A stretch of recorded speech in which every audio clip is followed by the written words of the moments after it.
Three, two, one.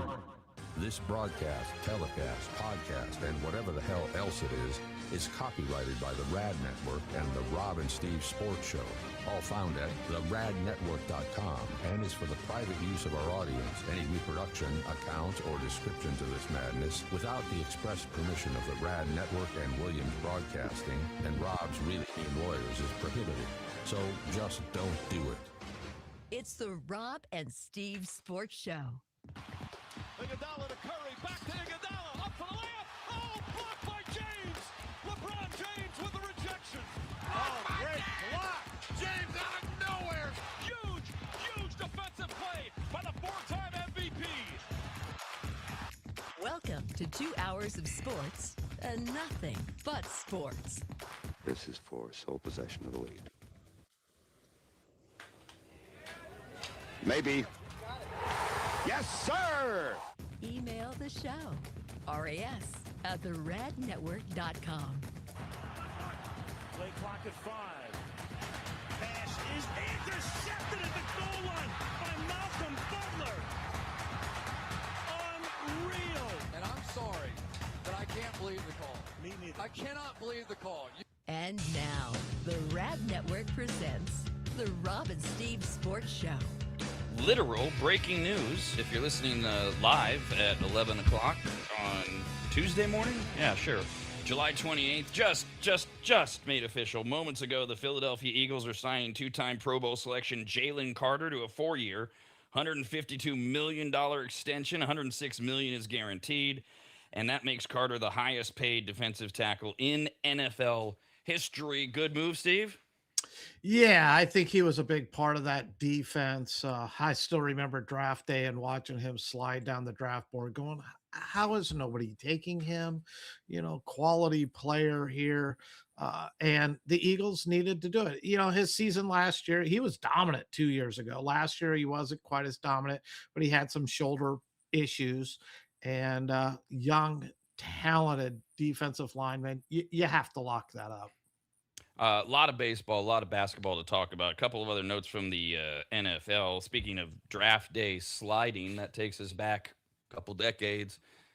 Aaron Rodgers, not the first pick. It was Alex Smith, and he just kept sliding and sliding. 23rd, he went to the Packers.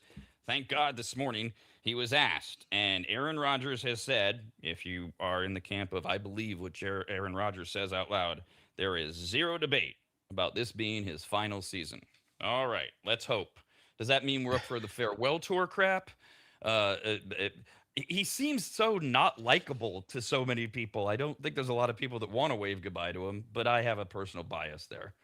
I think you're correct on that. It's been his like last 5 years or something. He's become what I thought was, you know, one of the elite quarterbacks in the game. I think a lot of people liked him.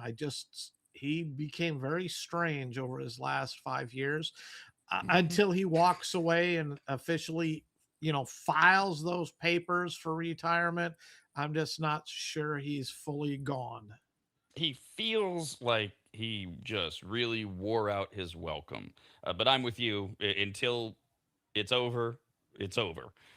So I put no stock in that, but there's some other breaking news. Now we have to go back to yesterday's breaking news and the head rubbing and the temples and the trying to figure out. And I think I'm more confused now about the 49ers effort to keep Kyle Shanahan's car accident under wraps, which, as we discussed yesterday, in the absence of information, we fill the void with innuendo, rumor, gossip, made up scenarios, etc. And there was this question about, why? Why did they want to cover it up? Why did the media seem to be saying, okay, whatever you say, Niners, because when the Niners announced it on Saturday, 1 minute later, Adam Schefter tweeted it. 2 minutes after the Niners announcement, an entire article shows up on ESPN.com, meaning it was written and ready to go, clearly embargoed by ESPN until they were told you have permission from the 49ers. Absence of information, we start wondering, was he with another woman? Is this a Mike Vrabel thing? Some people said, is it a reckless driving thing? Because Shanahan had made comments about Brandon Ayuk, yet there were no charges. Let's go to Grant Cohn, works for Sports Illustrated, SI.com. he literally did some very basic journalism. He cited and linked to a public governmental website, which is called the California Crash Reporting System, the CCRS. You can find it at data.ca.gov. And that is the public record of all things related to the California crash system. There was a crash, it gets reported, and in it will contain all the details about seat belts, airbags, alcohol, etc. So you go, and I did it, and he has read it correctly. I went to the website, and it indicates that Shanahan was in violation of a California Vehicle Code 23123.5, which prohibits holding and operating a cell phone while driving. Shanahan was doing that, but not cited. The other driver was deemed to be at fault because she swerved into Shanahan's lane and caused the head-on collision. Airbags in both cases were deployed. The driver was a 21-year-old woman. She made an unsafe but not illegal turn, going in the opposite direction of Shanahan on a 4-lane street in Palo Alto. Neither Shanahan nor the woman received any citations. Neither driver had been drinking. Both drivers were wearing their seatbelts. If this ultimately becomes the totality of the story, the Niners spent 11 days covering up that Shanahan was driving while using his cell phone. General Manager John Lynch declined to offer details of what he'd been told about how the crash occurred. That's rare. As a Niner fan, for Lynch to button up. On Monday, yesterday, Shanahan came out during team drills, stayed through the end of the practice, wore sunglasses as he has done with his black eyes healing, and he's got a cast on his broken left hand. Shanahan sustained broken nose, broken hand, broken ribs, severe concussion, needed 40 stitches on his eye that Chris Sims says he almost lost his right eye. Female driver, no injuries. A lot of people are focusing on the fact that Cohn, just a good SI.com reporter, was able to find this information and how easy it was, which underscores the reality of local and national media. And they make a point, SI.com does, that most news organizations have employees who actively monitor all public reports and databases for this reason. Whoop, there's a name. Whoop, and he's right. There are San Francisco media people that are tied to do all exactly that. The reason I say I'm more confused than ever is, yeah, it's illegal to use your cell phone while driving. I think that's in most states now. Anecdotally, people seem to still do it quite a bit, even though the technology would exist. Use Bluetooth, talk to text, etc. I still see drivers doing it. I'll admit I do it at times. That's it. That's what they're covering. I think I sent Steve the same text I sent my mom with the article. Is this how stupid we've become as a society? We have to cover this up? What? He wasn't even at fault. So who cares? I'm so confused. I don't understand it. And as you're reading that to me, I'm getting so many questions that go through my head. You kind of touched on it there with the end with the journalism part. I mean, if it's that easy to go find, that's one of the things we hear everywhere is the fake media. Why do we not have any journalists who know how to? This is like one of the things I think you would learn in your first week of journalism school. I never went, so I can't say that I attended a journalism class, but don't you go out and try to find the facts, find the stories, use the sources. It's free. It tracks every accident. You would have that. And you were saying this was on a street corner. A four lane road, 2 in each direction in Palo Alto. Okay.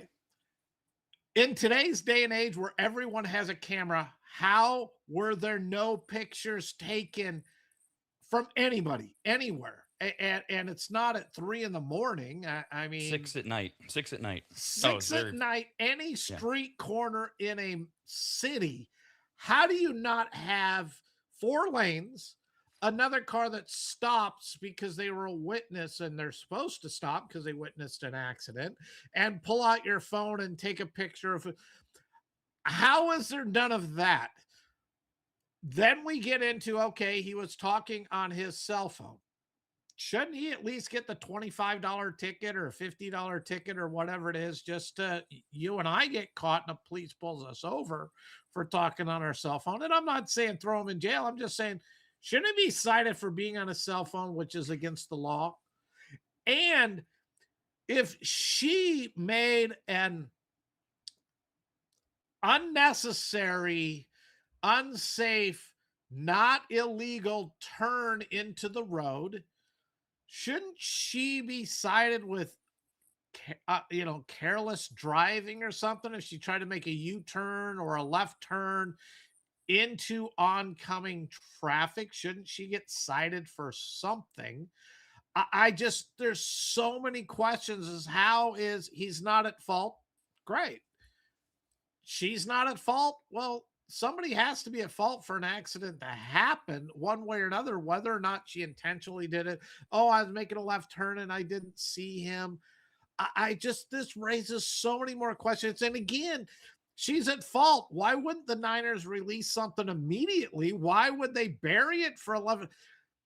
It just, to me, it seems there is something missing, something that they don't want to come out on somewhere. But I think my biggest question goes with, there's pictures of everything. People have video of everything in this world at all times, at all places. How was nobody anywhere near that not taking a picture, a video, or something? Let me see if I can bounce through a bunch of those. Those are all excellent points. First of all, just to clarify, the accident took place at 6:12 p.m. on July 14th. I know this intersection, Alma and Hamilton, Alma Street and Hamilton Avenue in Palo Alto. It's a real street. And this point about no one emerged, hearing two cars collide, no one had footage. Interesting point. I will grant you that's I say a point for Steve pending more information. Why was Shanahan not ticketed? Good question. There's a thing in cop work. In many cases, they have to see an infraction to cite. Um, there are exceptions to that. And how did they find out that Shanahan was on his phone? Did he admit it? And are we supposed to believe that they just cut him a break? And maybe they cut everybody a break. One clarification: the woman was cited as not cited. The woman was named in the report, both released by local police and then at the CCRS thing, um, was identified as being at fault. Wasn't cited. The legal delineation, as I understand it, because I reached out to my agent this morning, is this is an insurance thing where the cops go, it's not, we can't, she didn't make an illegal turn. It was unsafe. She shouldn't have done it. Could we charge reckless? Gray area. But the naming her at fault is for insurance purposes. The cops have to name somebody, basically, when they can. But I agree with, so those are answers, and I agree with your conclusion. Those are flimsy answers that I'm going on mass information and stuff, and it still feels like there's something. Your last point, as I kind of stumbled on it too, is if she's at fault, which is what the report says, why didn't we know this the night of July 14th or the morning of July 15th? Basically, Shanahan, by the letter of everything, didn't do anything wrong. He wasn't cited, and he's not at fault. Why not tell us? He's not a player. We don't care about his injuries. It's so strange. I'm with you on all of that. And I'm going to segue to one of your favorite stories. Because to me, I didn't realize this until this story broke. The parallels, while completely different levels of enormity exist, the parallels are eerie. And it comes from a new 6-episode series from 30 for 30 on ESPN. It's actually podcast 6 series called The Betrayal of Shohei Ohtani, where we go back. The idea, by the way, 30 for 30 says it sheds light on Ohtani's ex-interpreter's gambling scandal. So we know they've got a point of view. And that's the legal point of view. It was his interpreter.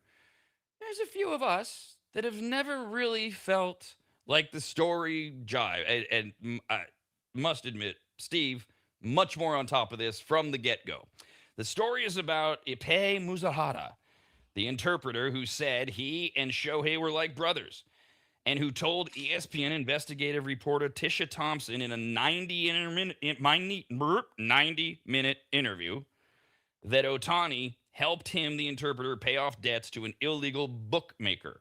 Mizuhara detailed how he started betting with the bookie after meeting him at a poker game and sank deeper and deeper into debt until he ultimately approached Otani for help. When asked by Thompson why Otani didn't simply give him the money, Mizuhara said initially that Otani didn't trust him not to gamble with it. Smart. So let's see, you're in gambling debt, you want me to hand you cash? Mizuhara said, quote, he wanted to make sure it was going back to the debts, end quote. 24 hours after that interview, Dodgers fired Mizuhara, and Otani's attorneys said the superstar was the victim of a massive theft. In a second interview, Mizuhara recanted everything he had said to the ESPN reporter.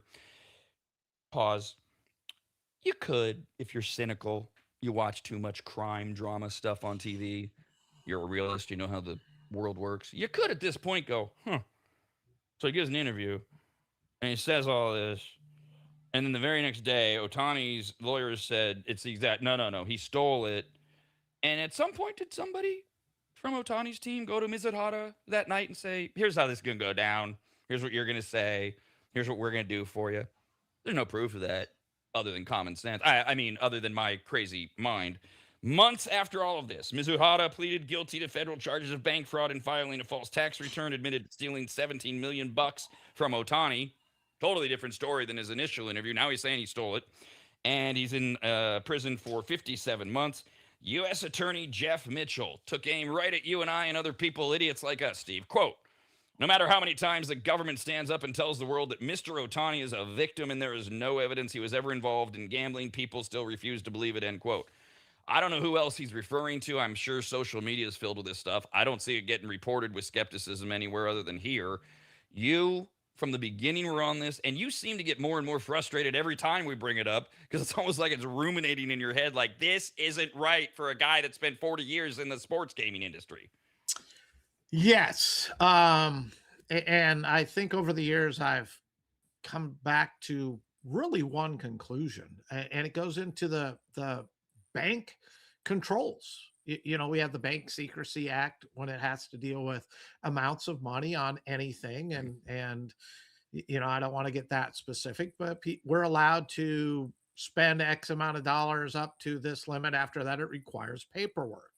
I also have a hard time on what they say, seven $500,000 bank transfers from his account to someone. Well, that would flag that. And through the explanation that he did it and impersonated, you know, Shohei. Well, wouldn't the bank get in trouble for where are all the filings? Show me every transaction in the filing. Show me where they're to verify that this money is legitimate. How do you just let an impersonator on the phone be able to do that in today's day and age with, you know, identity theft and everything else? I mean, you see commercials, you hear all the stories. How is the bank so lax that just this dude called up, said, hey, this is what I want, transfer 500,000 out of this account to this person, and where's the reports from the bank? This is where, now if the bank was charged and said, look, there were 7 illegal transfers that should have went, they see the account it's going into. It's not like the feds can't go and figure out where the money's being transferred to. It's not going to a shell corporation and transferred 37 different times from one thing to another, so it takes you 3 years to go find the money. They know exactly where it went, when it went. So banks are required to do this. All businesses are required to do it. If I would have seen something that said the banks fined $20 million for this, for improperly filling out paperwork, all the requirements that are supposed to happen, I would back off this a little bit and say, hey, yeah, okay, the bank was really lax. It was a star. And the last part I go into, man, somebody takes $5 out of my account, I'm probably going to know. And I know I'm nowhere near as rich, but how do you let 15 million or whatever the allegation go and you never noticed it? And I don't care how much money you have. In my experience, those who have money watch their money even tighter than those who don't have money, because there are a reason that they are where they're at in our society, because of their business sense, their ability, and all this other stuff. Wouldn't you fire your accountant who's overseeing your account if suddenly 15 million goes away and he never had any safeguards? So if the bank got fined serious money, if his financial advisor got let go, if his CPA, his accountant let go, it would all make sense. Hey, look, I'm playing baseball. You guys take care of this. None of that happened. That's where my problem is. In and many of those things should have happened under any common sense, and nothing anywhere. That's where my conspiracy theory comes from. With cash deposits or withdrawals, anything over $10,000 must be reported to the IRS. I was reminded of this recently when I tried to take out $10,000 from my account, and I said, no, let's make it 9,500. Yeah, we don't need to do all that. Everybody has to go through that. Now, you touched on a lot of it there, that where people might have been going, I don't think anybody's suggesting that Shohei is sitting there logging into his bank account on a daily basis. He's got a guy, but that guy wasn't his interpreter. Where's the guy? Then and now. Great question. This is where you start breaking down. You go from the headline, which is the world we live in. Clickbait headlines up. Well, okay, Ohtani had money stolen. That's all the story is. When you actually dig deeper and talk it through, this is where you get to the things you're alluding to. How was this not reported? How was Shohei not involved? How was he not notified? Your bank can, when you're a high profile, they call them high profile clients, they might raise for you, like, okay, we're not going to bother you every time you take out or deposit a certain amount. We're going to report it.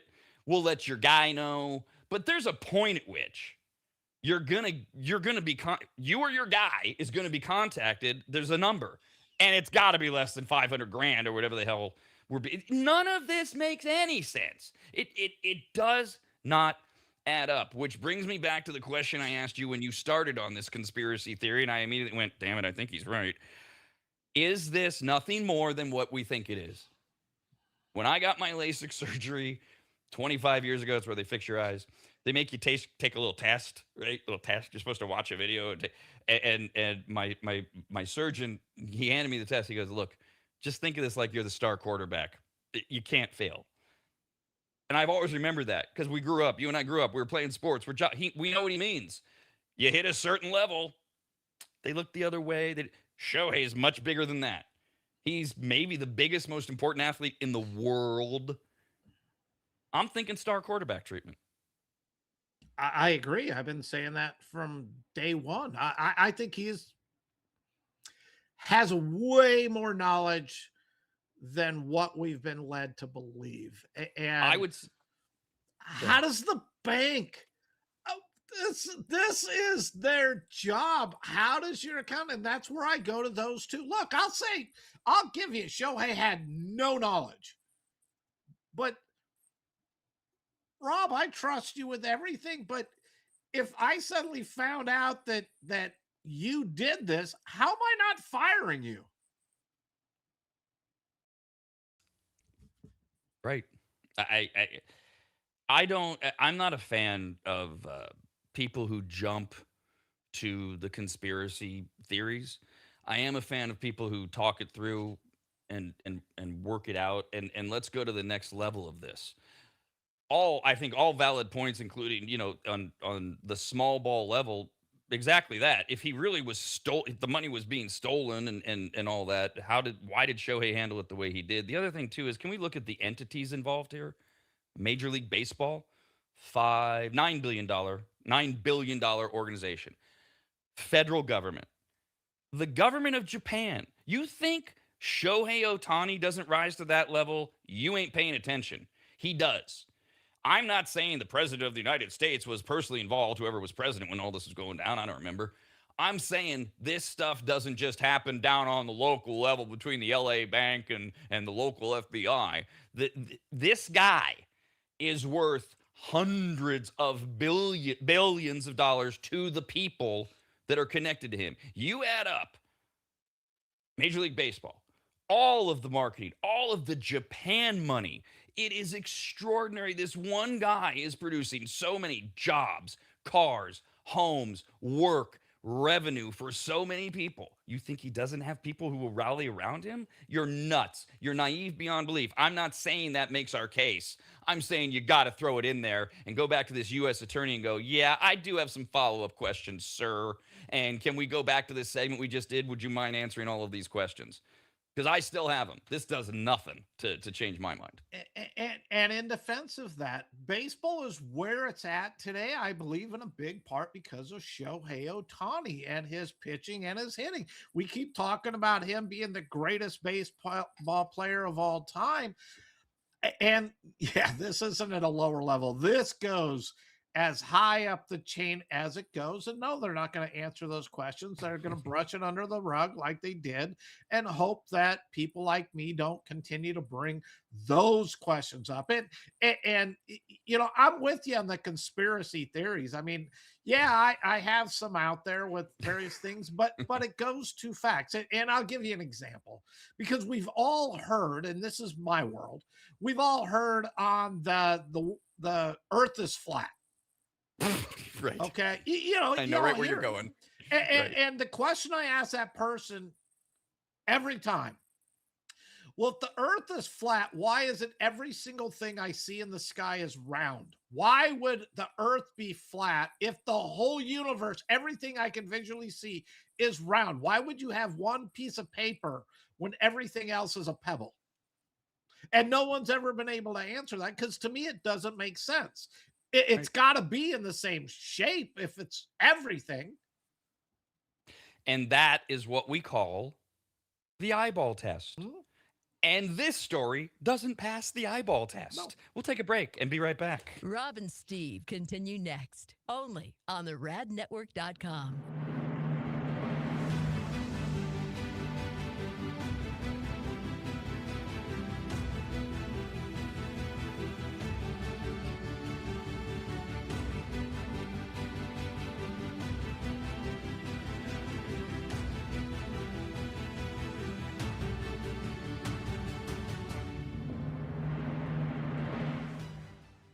The first time Corey walked into my home, I came around the corner, extended my right hand to shake it, and said to him, "Wow, you're big." And that would be Corey from QuickDumpsters.com. Quick is spelled wrong intentionally. Quick. QUI can charge and removed dozens of boxes of total junk, unusable dog kennels, desks that were falling apart, a worthless old smoker that couldn't be fixed, bag after bag of crap, and I can't remember what else. He was quick, spelled wrong, QUIK, quiet and clean. Well, he wasn't clean. I mean, he was. But I'm not commenting on his hygiene. I meant that his work was clean. He swept everything when he was done, and the house looked like he'd never even been there. Corey's the real deal, and I couldn't be more proud and happy to call him a brand new advertiser. His story is incredible, his dedication unmatched, and his motivation to succeed larger than he is, and that's saying something. Quotes are free. You don't even have to have them over to your house. Just send him some pics or videos, and you'll get your price, schedule your day and time, and watch someone else get that junk out of your house. Go to QuickDumpsters.com. Quick, QUIK, Dumpsters.com. Quick,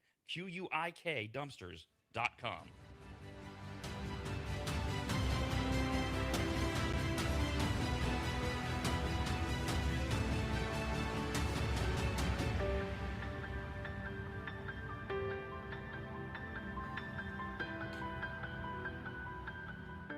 Longtime maggots will remember Greg from MAP, M-A-P, as in Maximum Athletic Performance, which guides you to better output through better ingredients, also known as nutrition. Greg has been on the Rad Show many times and will be again, as he simplifies nutrition and helps us all understand what actually works when it comes to fueling our bodies, almost all of which can be found at maptrition.com. Every product is formulated with clinical precision and backed by science and purpose, and maptrition.com has something for every fitness level, even those of us who barely have a fitness level.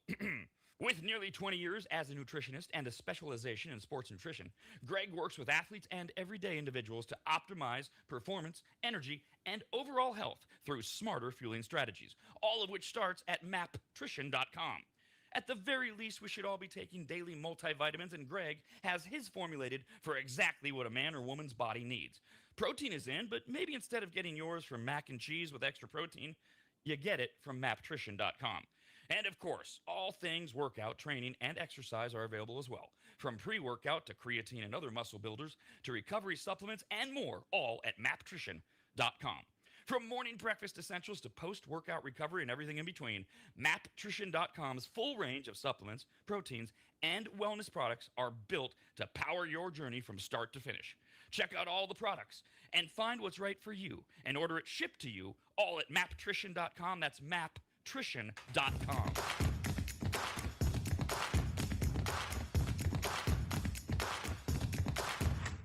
Steve has been running sports books for decades, and Rob spent decades running radio so far into the ground he just created his own network. This is the Rob and Steve Sports Show on the Rad Network. More NFL news. It's picking up now that we're getting into camp time and some contract times and some signings and such, and obviously a ton of baseball with the trade deadline on Monday. And boy, what a difference a day makes. The latest free agency pursuit of LeBron James, another missed shot, if you will, get it, by the Warriors. And now, this started yesterday, and it's. I'm not saying it's a legit thing. I'm saying the attention being paid to it is big on a local level, Northern California, Northern Nevada area, and it's getting a lot of attention on social media as the Warriors enter another NBA season with Steph Curry asked to do the heavy lifting, and at the very least, until Jimmy Butler and Moses Moody are fully healthy. They missed on LeBron, and speculation has been ignited about Steph Curry's future in Golden State. The internet ran with the Warriors trying to plan for a post-Curry future. We reported that yesterday. That's what Joe LaCobb is telling people, the owner. He's trying to figure out how to plan for a post-Curry Warriors while still being competitive with the Curry Warriors, and a lot of people don't think you can have both. And so a lot of Curry fans have come forward saying he's got no shot at a title now. Not there. And they're calling for him to be traded.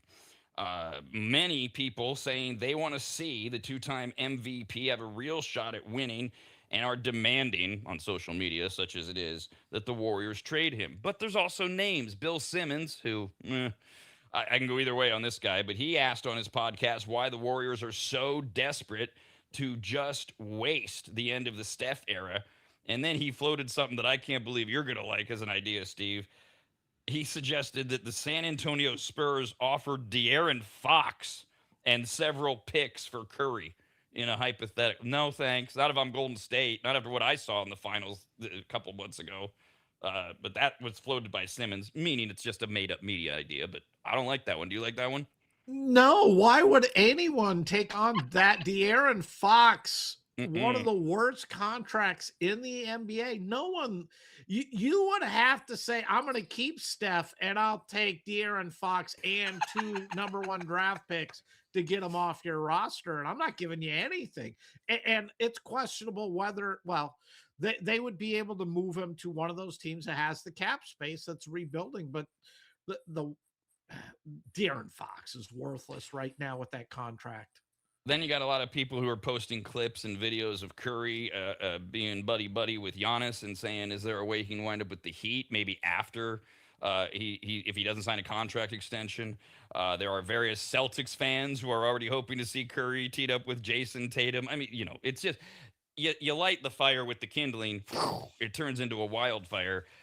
You asked a great question yesterday. What about Steve Kerr, who came back under the guise of he talked to the management? They're on the same page, which made me right away wonder, did they talk about this? And did Steve Kerr talk to Steph about what do we do if we don't get LeBron and or another name?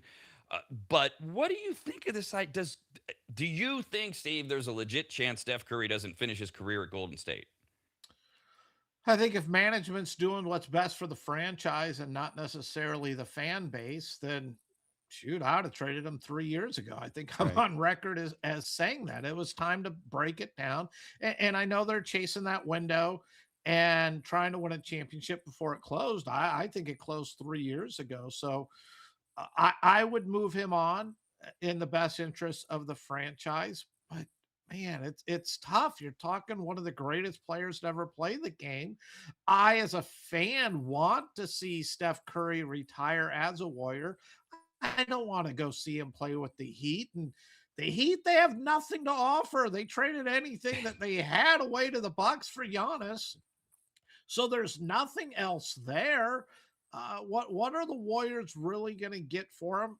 The longer they wait, the less the package is going to be because, as he continues to age. So at this point, because they haven't moved him, I'm hoping that they keep him and they just run him out to the end. I don't think they will. I think they will move him.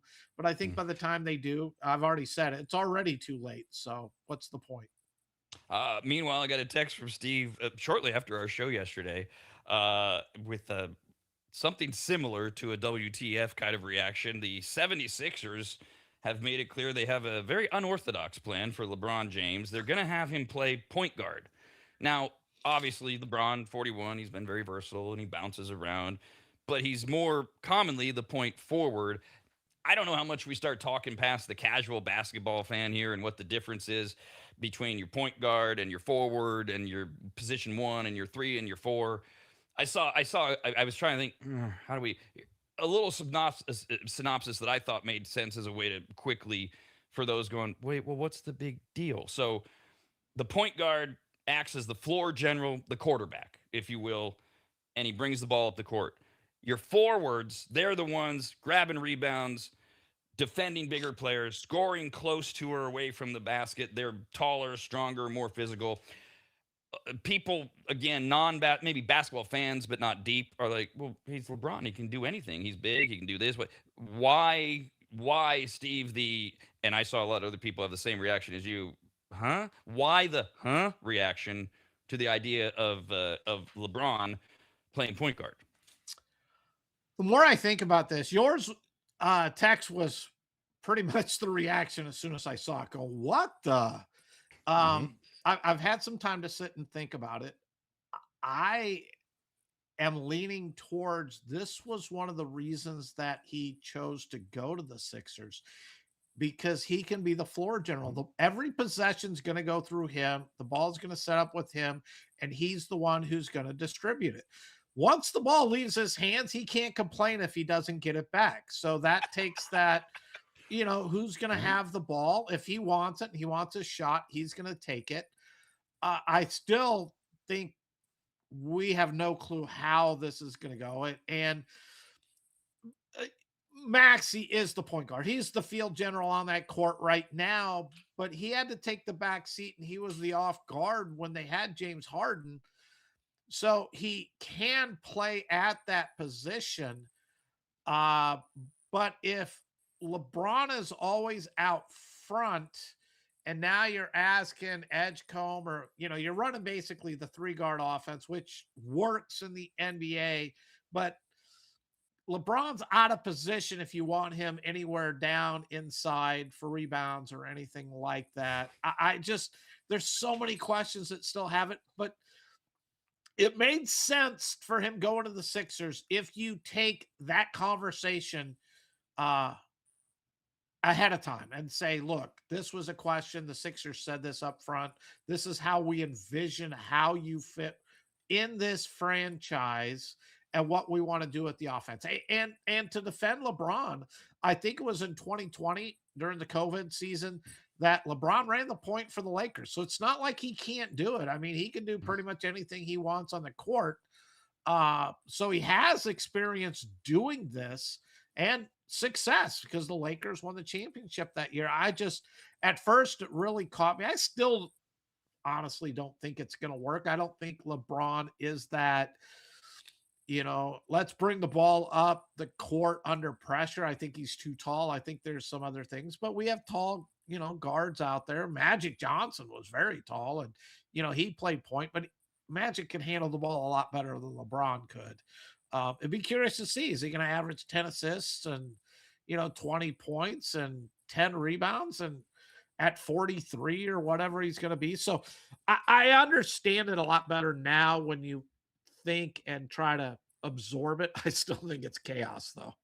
Okay, so the I think I know the answer. This doesn't alleviate your concerns that I love the Windhurst example that we used yesterday, which came days after Steve had already evaluated this, of we have a showroom of beautifully comfortable couches or expensive sofas, but none of them are comfortable or something like that. A day later, I can't do it as well.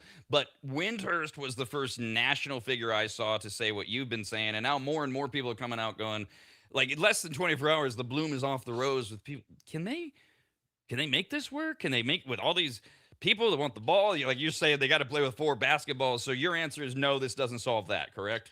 It doesn't solve it, but it helps moving towards that. LeBron can't say anything. You've taken LeBron out of the picture. Look, LeBron, you have the ball. Once you give it up, okay, if you want the ball and you want your shots, here it is. You got the basketball, you can take them. So it quiets LeBron.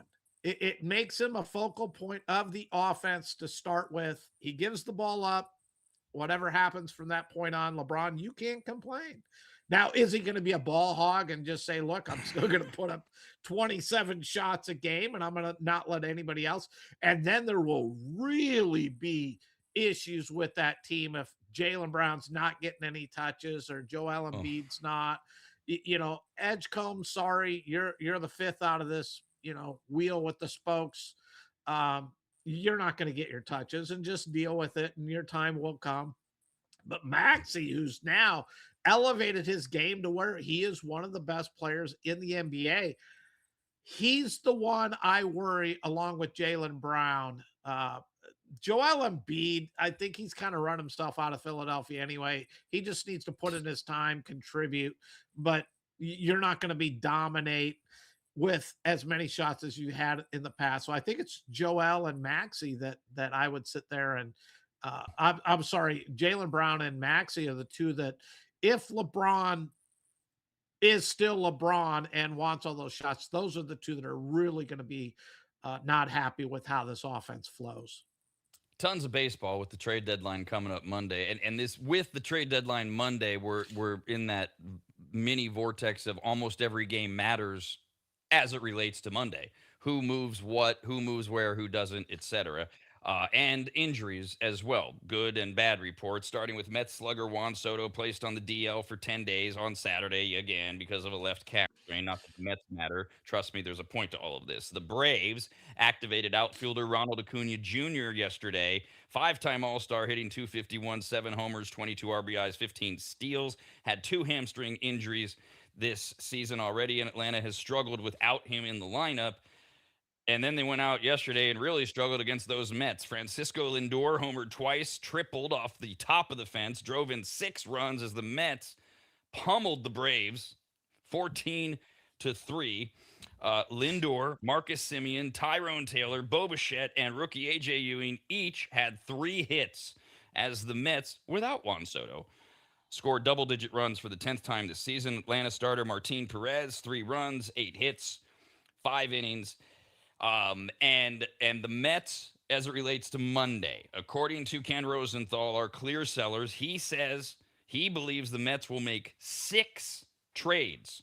Pending free agents Freddie Peralta, A.J. Minter, Brooks Raley, Tyrone Taylor are the most likely. Clay Holmes will probably be moved as well. Then you've got center fielder Luis Robert Jr., who's generating interest. But in Rosenthal's view, the biggest question for the Mets is whether shortstop Francisco Lindor will be traded or whether they'll deal reliever Luke Weaver. That was like 9 names. He says 6 deals from the Mets, the highest payroll in baseball. And with 5 days to go, 6 days to go. Oh, I was wrong yesterday. It won't be at during our show. It won't be at noon. It's 3 p.m. our time, the deadline. The Mets, according to Rosenthal, have made it clear, hey, we got a bunch of people when you're all ready to call. One, maybe we should look at doing an afternoon special for the trade deadline and go over the trades and things that go on.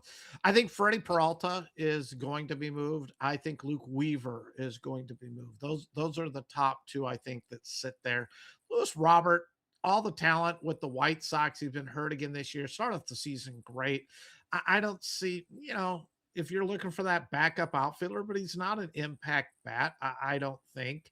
And some of those other players, Francisco Lindor, I don't think he gets moved. He has a bad contract, not as bad as Xavier Bogarts with the Padres, but Xander Bogarts. But he's got a bad contract. No one's going to take that on. If I was the Mets, I'd be loving if someone would take that contract off my hands. It's just not going to happen. Pitching's the premium. Every team out there, when you look, what are their needs? Starting pitcher and bullpen. So that's where Luke Weaver, I think they're going to get a really nice package back for him. Peralta, you still have that contract sitting there, but I think you're going to get something for Peralta too.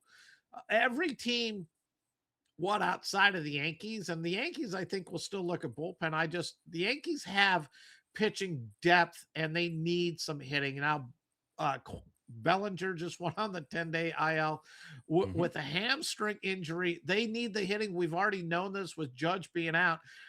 They're one of the few teams I think that are in it that have that abundance of pitching. So don't be surprised if they go and they move some pitching in order to try to get some hitting. But the question I'd ask the Yankees is, where are they fully going to go when Judge comes back? You got Bellinger, you got Grisham, you got, Jason Dominguez, you got Spencer Jones, your top prospects. Well, that takes up the outfield positions. You got Ben Rice at first.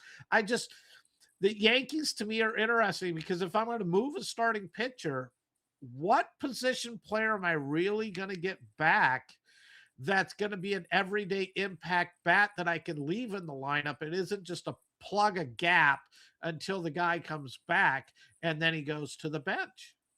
Well, Jeffrey Passan this morning is reporting the Yankees need to address shortstop, and they need another difference-making player with Aaron Judge nursing a rib injury, and now everybody's wondering how long, really. He says there is chatter about the Mets trading Francisco Lindor to the Yankees. He writes that Lindor has a full no-trade protection, but he could just stay in New York and actually play for a real team. The Mets would be able to shed his giant contract with one of, as you said, the few teams that might be able to absorb it, and breaking up the Lindor-Soto thing, which is a disaster. He's got 5 years and $160 million after this season. Lindor does. How much the Mets would be willing to absorb and what kind of talent they want back. And he didn't have any details to the obvious question, what would the Yankees send? But that's out there. A New York to New York trade of the Yankees picking up Lindor. Okay, and I'll just ask you this. You're going to have to give something up. 5 year, 160 million, whatever, you're over 30 million a year. Wouldn't it make more sense to do the Padres? I get Mason Miller and Xander Bogarts for free. I give up a pitcher in single A, but I take on the contract. And Bogarts' contract is 7 years, not the 5. So I'm picking up an extra 2 years. But I would rather give up nothing and get Mason Miller in my bullpen than take on Lindor and have to give up some prospects and some quality in order to get Lindor. Give me the freebie. I'll take Bogarts and Mason Miller. This is that fun time where we get to make stuff up and talk about what could be. We do have what Rosenthal and Passan say, I think, are the top 2, maybe 3 teams in the Mason Miller lottery, which they are both reporting is real. The Padres, they say, are recognizing their reality. So we'll get to that at some point here I promise now that I mentioned it, I'll get to it if it's not in the right order. The other team that we were talking about there in the beginning was the Atlanta Braves. They are 5.5 up on the Phillies now, and they're back at it with the Mets today. They are throwing, hey, how about they throw Chris Sale? Why not? Maybe that'll stop another blowout at Christian Scott for the Mets. Not happening. Game postponed due to thunderstorms, and they will be playing a day-night doubleheader tomorrow. Still should be the same pitch and matchups, but yes, that game has already been postponed. As a result of postponements and weather, we actually have another doubleheader is being played today, which we'll keep an eye on for you as well. We'll jump to the Yankees, as Steve said. Bellinger, 259, 11 homers, 53 RBIs. He's out 4 to 6 weeks. Look at your calendar. That's not good. The other rumor that Passan and Rosenthal are reporting involving the Yankees. Minnesota Twins decide we're the Minnesota Twins. How about they send Ryan Jeffers to the Yankees? Right-handed hitting catcher, obvious need for the Yankees, especially glaring. The Yankees catchers have combined for the second lowest OPS in the majors this season. There is that question. The Twins, 2.5 games out of a playoff spot. Would they unload impending free agency Ryan Jeffers at his peak value? They're the Twins. I think they would. I'm not saying this will happen, but they say that's being chattered about as well. Oh, jeez, my dog's barking. And I expect Jeffers. A lot of teams looking for catchers. Tampa Bay is, the Red Sox are, the Yankees are. So along with relief pitchers, I expect a few catchers to move, which is where so happy to hear that Langoliers is hurt. Not that I ever wish that on it, but the A is going to hold on to him. And even though you said the Twins are 2.5 out of it, we know they're not. It's the way the franchise is built. They're going to move Jeffers on. I think they're going to move Byron Buxton on. Don't be surprised if like Buxton goes to the Yankees, which I think would make it really interesting. What they would do there is that mean Trent Grisham's going to return to being a fourth outfielder because he has an occasional really good year, but I'm not a huge fan. Great defensively, but just can't consistently hit. And Joe Ryan's going to move on too. So the Twins will be in that sell mode and trying to restock the franchise so they can get some prospects down the road who then they can trade away again. By the way, we do have a Byron Buxton rumor by name, team to team, that we'll get to as well. The Yankees beat the White Sox 9-5 in the opener of their 4-game series between contenders. Yankees have won for the 6th time in 8 games, and they are within 2.5 of Tampa Bay for the AL East lead. Now, the White Sox are one of the teams that Passan and Rosenthal are saying are in the Mason Miller hunt. They definitely could use a starter, but who's going to turn down Mason Miller? There's a lot of speculation that he would be the ultimate back of the bullpen hammer for the White Sox, not only this season, but the next 3 seasons, because Miller will be under club control. The thing that is, to me, that's the thing that makes Miller even more attractive. Not only is the most dominant relief pitcher in the game, 3 years remaining of club control. As I mentioned, there's other names out there, but the White Sox is one of them. Since we were talking about the White Sox, I thought I'd throw it out there. They're one of the teams on it. That, to me, is a game changer. Really, anywhere Mason Miller goes is a game changer. That one, I think, boy, I'm not saying the White Sox can go deep in the playoffs because they have Mason Miller, but that, to me, would go, okay, the Guardians, they're not going to win the Central. That's a biggie if that happens. That would be a great pickup. And can they get him on prospects only? And are the White Sox, who are the surprise team this year, everything Max Venable has done with it to put them in this position?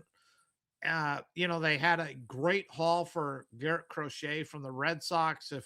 Do they give that all back up to go after Mason Miller? Is he the difference maker? But are the Padres going to, as I said, are they going to attach Bogarts to it? And that suddenly makes Miller much more difficult to move. But the Padres, and many people at the time sat there and said, hey, why would you give up one of the top prospects in the minor leagues for a relief pitcher? Well, this is why, because he is that dominant.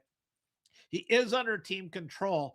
And if they go and they were to trade him, detach Bogarts and just trade him straight up, I think they're going to get a better haul than Leo DeVries back for him if they go and trade him individually because of that 3 more years of team control and being arguably the best closer in the game. The White Sox 2-game lead over the Hawardians. Yankees pulled within 2.5, as we mentioned, of the Tampa Bay Rays. They're doing it again today, and today is the day. They're throwing Garrett Cole, I think. The Yankees are. They had him yesterday, then they bumped him, and Anthony Kay is going for the White Sox. Yeah, Garrett Cole has not been the same. He's been good, but he hasn't been great that we've known him as one of the elite pitchers in the game. 3-5 on the year. His ER is sitting around 4. He's 0-2 in his last 3 starts. Yankees really need him to kick it back up. Anthony Kay, been a really pleasant surprise. The guy's sitting 7-4. You just look at this White Sox team and ask, how are they continuing to win? You could say, oh, well, look, they play in an easy division, but they're beating everybody out there. They're 5 games above 500, which in the American League is a great record. May not be that impressive in the National League, but in the American League, it is. He's sitting at 7-4. His last 3 outings, he's 1-1. His whip is 1.26. So he's not a front of the line rotation. But when you're sitting here going at home against Garrett Cole and the Yankees are only a slight favorite, it means the White Sox are doing something well when they're throwing their, 4th man in that rotation out there. This White Sox team plays really good fundamental baseball, something the Yankees haven't done under Aaron Boone, I think, at any time during his managerial career. And even with that, it never gets easier with the Yankees. If the Sox can deal with Garrett Cole or whoever they do, they've got Cam Schlittler waiting tomorrow. Yeah. Back after this. Rob and Steve continue next, only on the radnetwork.com.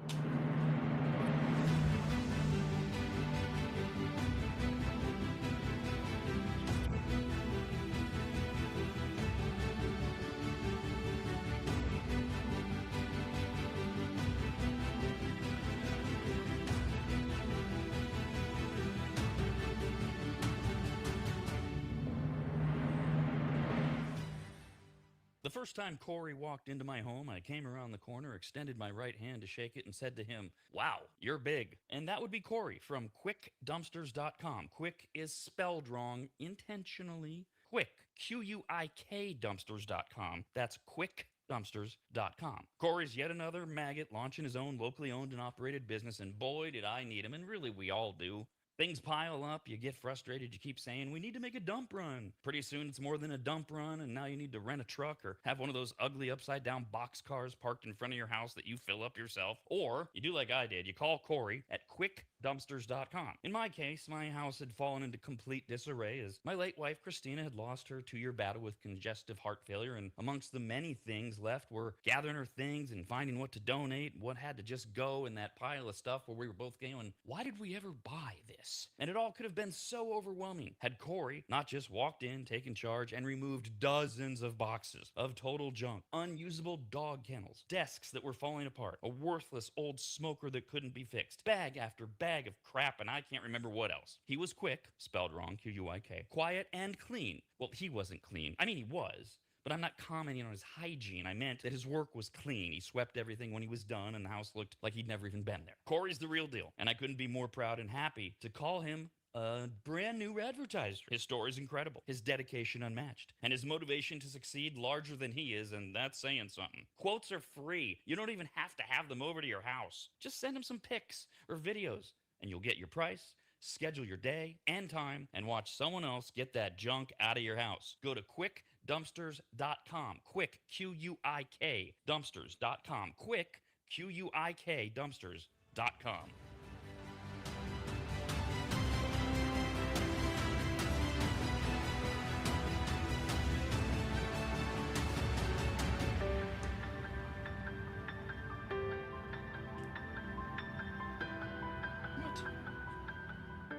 Longtime maggots will remember Greg from MAP, M-A-P, as in Maximum Athletic Performance, which guides you to better output through better ingredients, also known as nutrition. Greg has been on the Rad Show many times and will be again, as he simplifies nutrition and helps us all understand what actually works when it comes to fueling our bodies, almost all of which can be found at maptrition.com. Every product is formulated with clinical precision and backed by science and purpose, and maptrition.com has something for every fitness level, even those of us who barely have a fitness level. With nearly 20 years as a nutritionist and a specialization in sports nutrition, Greg works with athletes and everyday individuals to optimize performance, energy, and overall health through smarter fueling strategies, all of which starts at maptrition.com. At the very least, we should all be taking daily multivitamins, and Greg has his formulated for exactly what a man or woman's body needs. Protein is in, but maybe instead of getting yours from mac and cheese with extra protein, you get it from maptrition.com. And of course, all things workout, training, and exercise are available as well. From pre workout to creatine and other muscle builders to recovery supplements and more, all at maptrition.com. From morning breakfast essentials to post workout recovery and everything in between, maptrition.com's full range of supplements, proteins, and wellness products are built to power your journey from start to finish. Check out all the products and find what's right for you and order it shipped to you all at maptrition.com. That's maptrition.com.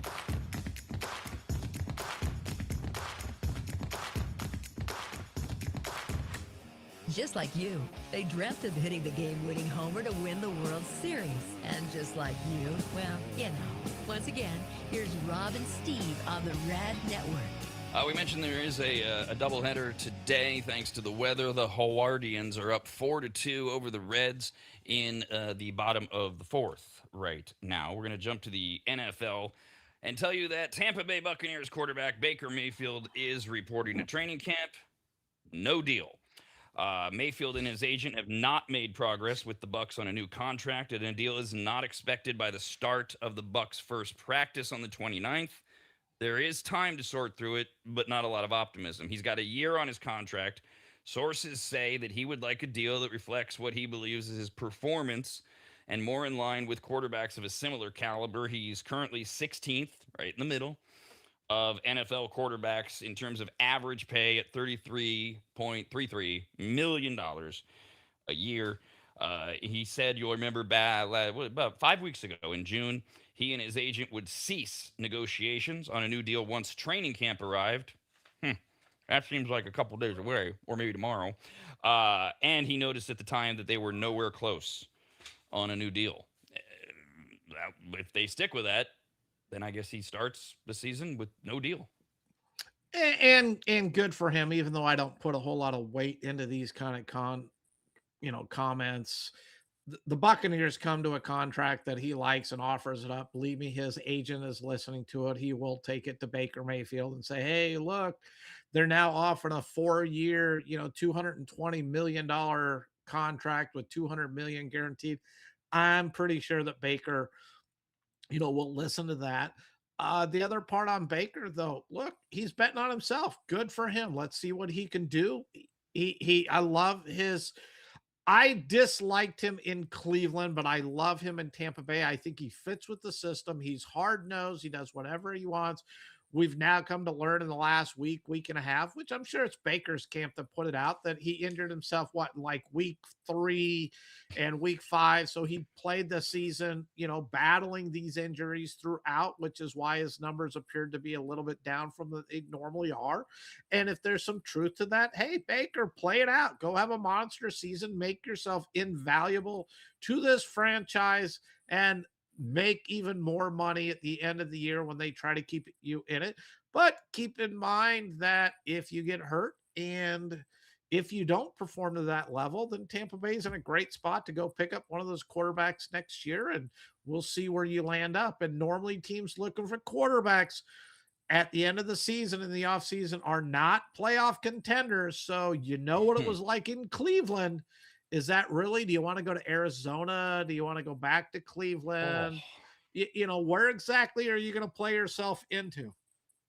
One of the multiple side effects of the NFL's expansion into all these streaming services that Steve loves, along with so many of you, is you need to get a bunch of announcers. A lot of these announcers have jobs, or they have other assignments, or they're doing other things. And as we spread the schedule and we play on other days, we now know that linebacker Luke Kuechly will enter the broadcast booth nationally. He's been doing, is it radio? Let me just double check. For the Panthers, he's called Panthers Radio.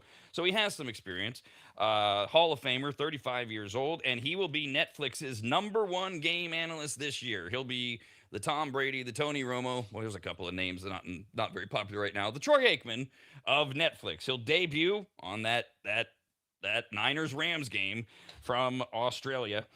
Andrew Marchand of The Athletic reports that he auditioned, not Andrew Marchand, Luke Kuechly, for the job and showed, quote, immediate chemistry with Noah Eagle, not Ian Eagle, Noah Eagle, who will be the play by play guy. And the Netflix executives liked the idea of bringing a fresh new name into the booth. He'll work 4 games for Netflix. I like Kuechly when he talks, and I like his personality. I've seen him off the field on a few things since he retired. I have high hopes. I'm with you. I have very high hopes. I'm more disappointed that it was a deal with Netflix. When you're talking national, I'm going, great, let's get him in the booth on a weekly basis. We're 4 games, but it's a good start. You know, they're going to be national games. We're going to see him the first game of the season. We see him Christmas Day, and I don't know what the other two will be. Maybe they pulled the Thanksgiving Eve game, but I wish him the best. Everything that I've heard from him so far, he's one of the ones that I'd love to hear. We got enough bad ones out there. We don't need to be adding to that end. Um, this felt like it was more inevitable 5, maybe more years ago. It didn't quite come to pass, but now it looks like it's going to. A lot of people are talking about get ready for NFL uniforms. It's the biggest one, and I would say get ready for all of them to all look like NASCAR uniforms. The standard football uniform might look like NASCAR overalls within a year or two. The topic was already on the NFL's radar screen, and more college programs are turning their uniforms into partial billboards. You got the CBA is a couple years away. This is a bargaining chip for the players in the sense that they share the revenue with the league. It's for the league to maximize it. Why not fully maximize it by selling space that the NFL currently uses for clutter, like, their Super Bowl jerseys and stuff would be the argument, etc. There is a point these uniforms get too busy, and I fear of all the institutions, the NFL might be the ones that go too far. Even Major League Baseball, we're talking about now, they got the little sleeve sponsor. When we were talking about it a decade ago, everybody was like, don't do that. It seems like now, well, it's going to happen. I don't like the idea. I don't know if it can be done very well, but it does seem inevitable. And that's sad to hear. I'm a uniform guy. I even though I'm colorblind, uniforms are very big to me. I wasn't happy when they started putting stuff on the sleeves. I can live with that. Don't hit the front, don't hit the back of the jersey. I'm not a big fan of, like in hockey, they got the patch, like a name tag on it. Is it going to stop me from watching? No, I'll still watch every bit. I'm not a fan of it. I don't like it. And I've accepted it's going to be more of a reality. But my love for uniforms will die fairly quickly, because my complaint, and just on the uniform thing, the Buffalo Bills released their new uniform, their alternate jersey this week, the alternate uniform, and it's all the gray. They got the blue helmet with just the streak that goes down the side off the horn. The buffalo was removed. It's all gray. And the part that I think is funny, because I'm colorblind, I don't see all the other shades.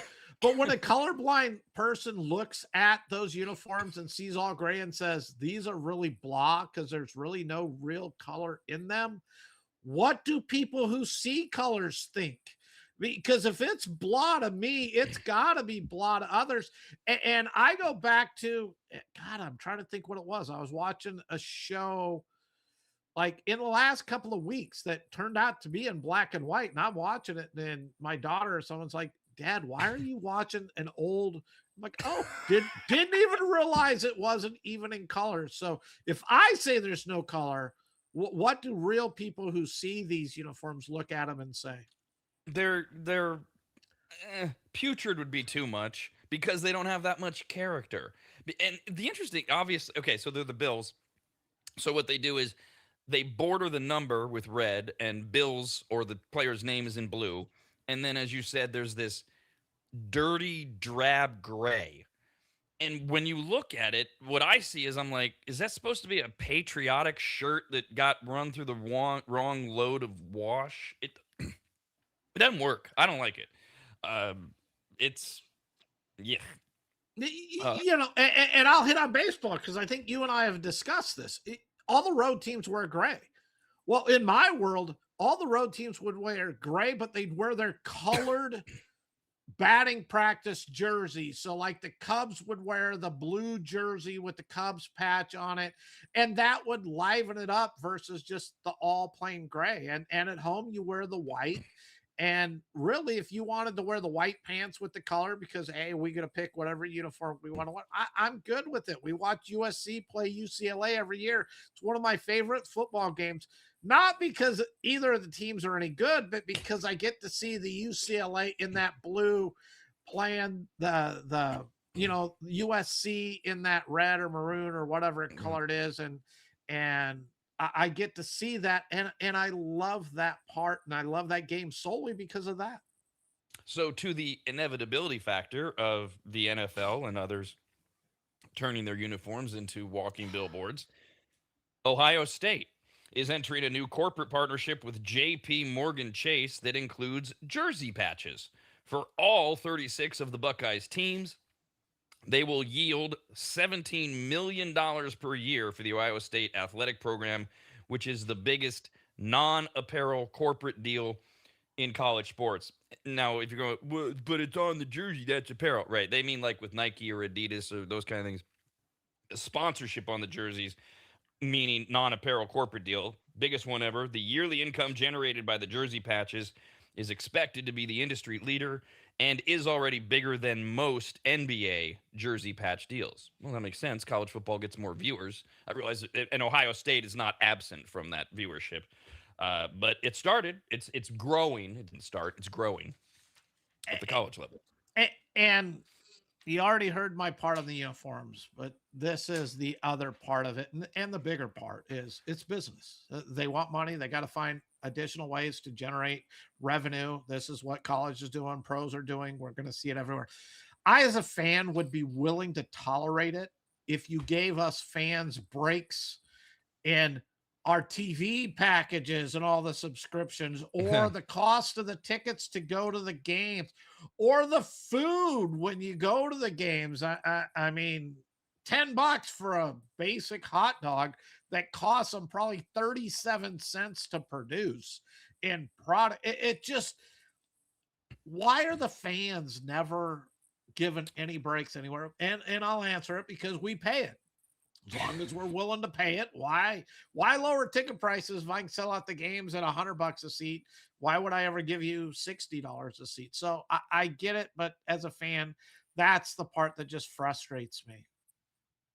It is about money, but it is also at some point, unless you've lost your way, and this has been my concern with the NFL as it grows bigger and bigger and bigger, and they forget things like PR matters too. And the thing I love about doing the show with you is you come up with these ideas that on their face they don't get as much attention as they should, because this idea, because TV is where you can really get exposure of follow the Masters lead with CBS. Look, you still got to have Peacock, or maybe they create a pay per game thing or whatever to where it's minuscule. I don't know how they work it out.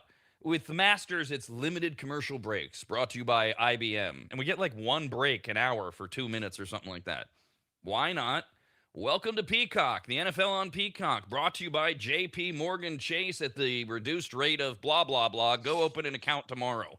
And pitch it as the NFL and JP Morgan Chase, two of the richest entities in the country, in the world, care about you. And we know you're frustrated. Here's our solution. And they would still make tons of money because you're going to rope in Peacock or whoever. It's such a simply brilliant idea that will never happen, Steve. Yet another one of your brilliant ideas that won't get touched. And I think they would make more money because more people would go, hey, look, let's go open an account. Let's go test this out. I've always had a little bit of interest, just didn't know fully what to do. Well, here's a company that's going to help me out. Let's go test the waters and see what it is. But it's so frustrating to watch. And as you said, something like that would be wonderful. It'd give us a little bit of a break. No, can't do it. And I'm going to hit on totally not sports related. Las Vegas. Vegas used to be food and alcohol really cheap because they wanted you to gamble. But the corporations have taken over Las Vegas and now everything must turn a profit. And they're sitting here, and I live in Las Vegas. Why is tourism down? Why are we not drawing? Well, a lot of things. One, the younger generation doesn't drink like us older people used to do. We drink quite a lot, especially on these trips. But why don't they drink? Maybe it's because it costs too much for a drink. It's ridiculous. I remember in my days, we'd come over from college and come up for the weekend and we'd play. But when you ran out of money, you sat in the Keno lounge, you picked up X old Keno tickets so you can keep drinking, while you're sitting in Vegas because you're out of money. But when you're now paying $100 for nachos, $20 for a bottle of water, which, by the way, in Nevada, if you ask for water, they have to give it to you free. It might come out of the gun at a bar or something like that. But why are you paying 18, $20 for a bottle of water? Oh, that's right. Nobody trusts any water that comes out of a hose Yeah. or out of a faucet anymore. I still, when I see drinking fountains, I'll still drink out of them. I don't, what? Ain't no big deal. I love hose water. Whenever I go out back, certainly twice a week, garbage day, which is today. You have to put the cans out. I got a hose right there. I always turn it on for no reason. Let the hot water and I drink it because it's childhood. It's nostalgia. I love hose water. And I I think we don't should know. market that. And I don't know about you, but our hose, once you got through the warm part, our hose put out the coldest water in the entire house, came out of that hose. It was like water on ice cubes. It was fantastic. I really think we've got a business idea. Rob and Steve's hose water. I'm going to work on that. Speaking of inevitability, what about unions in college sports? Specifically, Stanford's football team has formed a fraternity chapter in partnership with the College Football Players Association, which has been trying to get college players to organize for years. Stanford's looks like it'll be the first of many throughout the country as more and more college football looks at should the players have a union. Stanford senior Fisher Anderson told Front Office Sports that the ultimate goal is to, quote, do what the NFLPA does for college football. There are legal impediments. There's the overriding question of why would the players do this since the chaos is good for them? But a union's better for players than, say, our other choice right now, some congressional antitrust, get the government involved. Nobody wants that. That's not a reason to do something opposite, by the way. The lesser of two evils is stupid. But what about this has been ever since the NIL, especially, but even before that, bantered about unions in college football, which further, removes the idea of this is supposed to be some form of institution of learning, but sports pay the bills. Is there a major negative or positive you see? I think it's just the next step in what we have seen. We've been talking for many years that college sports is going to become big business, especially college basketball and college football. Well, if they go and unionize, I think that moves it more towards forcing it to become the big business. I've said for, man, 10, 15 years that I think we're ultimately going to end up with a league, college football, college basketball. Basketball will be a little bit more than college football, but you're going to end up with like 40 teams and they're the ones that compete and they play. And that's what it turns into. Everything else goes by the wayside. The Northwesterns, they can't compete in the Big Ten. I mean, there's no way they can ever compete. They have some good seasons here and there, but it's already a business, but it's going to turn into an even bigger business. So then you're going to have the schools that commit to that business. And then you have your Wake Forests, your Vanderbilt, your Northwesterns, these other ones that are going to say, look, we can't do it. And I think we're going to drop into these are the professional businesses that are tied to the NFL, tied to the NBA, And then these are the ones, and it's going to be like, Division 2 football, basketball, whatever it is, and you say, hey, look, these are the ones that are going to go this, and we're going to return it to back to college athletics for those schools and those programs. But we let the big business, the minor leagues for the sports take over, and that's where the union part's going to fall into. Stanford can't compete. I mean, okay, great, they're becoming a union, but at a certain point, they can't compete. And if it turns into the business model, I believe it's going to and have for a long time, Stanford's not going to compete and go in with the SEC, the Floridas, the Michigans, the Ohio States, the Alabamas, Georgias. It's not going to happen. But it is a major institution by name, obviously. And does it create the domino effect of, oh, they did it, now a bunch of us are going to do it, which is the speculation?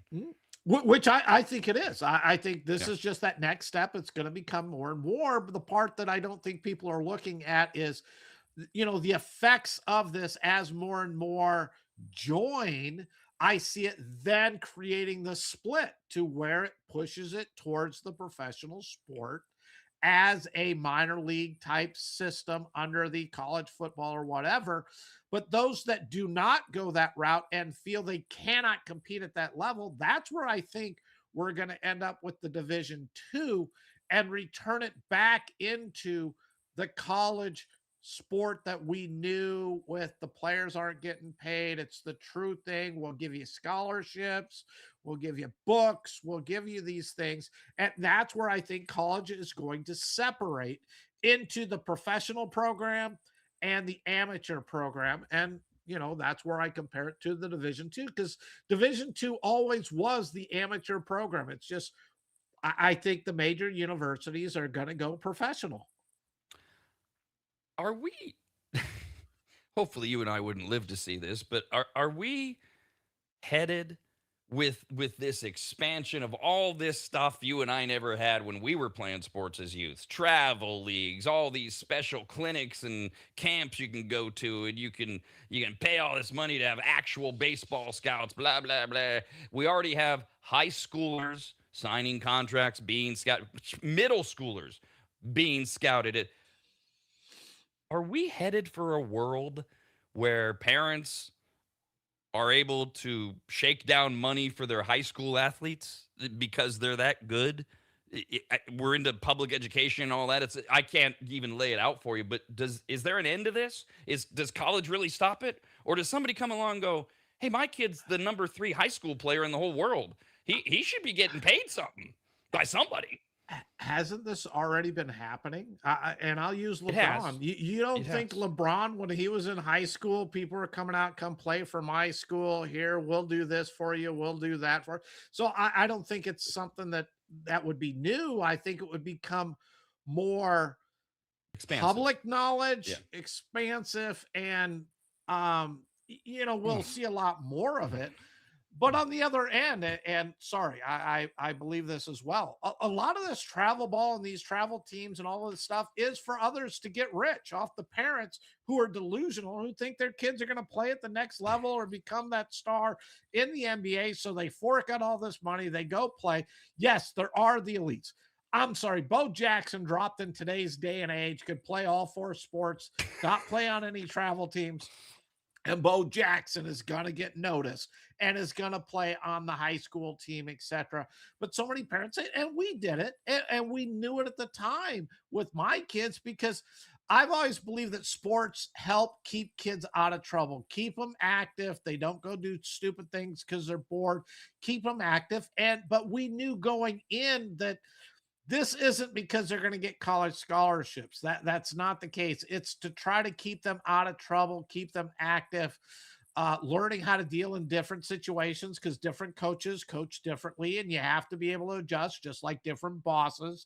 And we viewed it as life lessons to prepare them for life after they move out of our house. But you go to these games and everyone thinks their kid's going to be the next star, the next Michael Jordan. They're going to get a full ride scholarship to the best schools. And that's where the parents are delusional. But these businesses with that, oh, your hitting practices, your pitching lessons, and all that, they capitalize on it and throw them on there. I mean, if any of you people have their kid on a travel league team and you're paying all this money and your kid isn't starting, you got to ask yourself, I am the donation to keep this program going. So there you go. I have, for uninteresting reasons, I've been able to attend a couple of travel league games, baseball, in the last year, and your analogy reminds me of it's still on, but the early days of the show American Idol. One of the funniest things in the world to me was these parents who would be on American Idol. Oh my God, she has the voice of an angel. I mean, they're not being supportive. They're like, this is it. She's the next Mariah Carey, and they play her up, and then she opens her mouth and she sings worse than I do. And you're like laughing at. I had a similar effect at both of these travel games I went to with kids that were starting. Like I remember this one kid vividly. He's playing left field. This is a travel league. There's no shame in left field. And I'm like, what is this kid even doing here? He's fumbling around. He didn't have a place on the field, quite honestly, but his parents got the money. So we'll find a spot, I guess. And I was thinking, I'm like, I bet these are the American Idol parents. They think chubby little Josh is going to actually get a college scholarship when he has no idea what he's doing. So you're spot on, like usual. And I just, yes, it already exists. I have this old man thing about me, especially now. I just wish we'd let our kids be kids. They are so exposed to so much so quickly. Do they really need in high school to be involved in how much am I worth and what am I getting paid? I mean, they need to start learning about it in high school. I understand that. But it's a whole other, some of my greatest memories are high school baseball. Would they be if I'm like, wow, I can't believe they're not paying me as much as Chris Gackle, that ass? You know, let them be kids. That time is very short. They're going to be adults. They're going to have adult responsibilities and adult issues. Enjoy the childhood. Keep them busy doing things they want to do. And I don't have the statistic. You know, I don't Google anything. How many of these kids go and play and their parents take them at 8 years old and run them up through 14, 16 years old, spend all of this money, and they quit because they don't even like it. They no longer enjoy it. You can't tell me that isn't in like the 90 percentile. It's got to be such a huge number. I remember being a kid, and this is my advantage over you and everyone else. I knew I was short. I knew I was chubby. I knew I was slow. I knew I was never playing past. I didn't have, in my dreams, maybe I played in the major leagues, but I knew it was never going to happen. I enjoyed baseball practice as much, if not more, than playing the game itself. It was so much fun. I loved it because I also knew I wasn't going to be a professional baseball player. But when you got to go to your team practices twice a week, you have your hitting lesson, and if you're a pitcher, you got a hitting lesson once a week, you got a pitching lesson once a week. That's a job. That's not for fun. And at a certain point, everyone's got to get tired of it. And that's the part. Parents are doing what they believe is right. Let's keep our kids active. They love doing it. But how many kids get so burnt out and it costs the parents so much money? Just let the kids be kids. Don't require them to play only your sport 11 months of the 12 months a year in order to play on the high school team. It's not fair. And every high school coach will say, no, I don't require that. And behind the scenes, every coach, because my kids went through it. Look, if you're not going to dedicate yourself to the softball team or the baseball team or the volleyball team, then, you're showing you don't have that interest. And, well, it's going to be difficult for you to play on our team. Rob and Steve continue next, only on the radnetwork.com.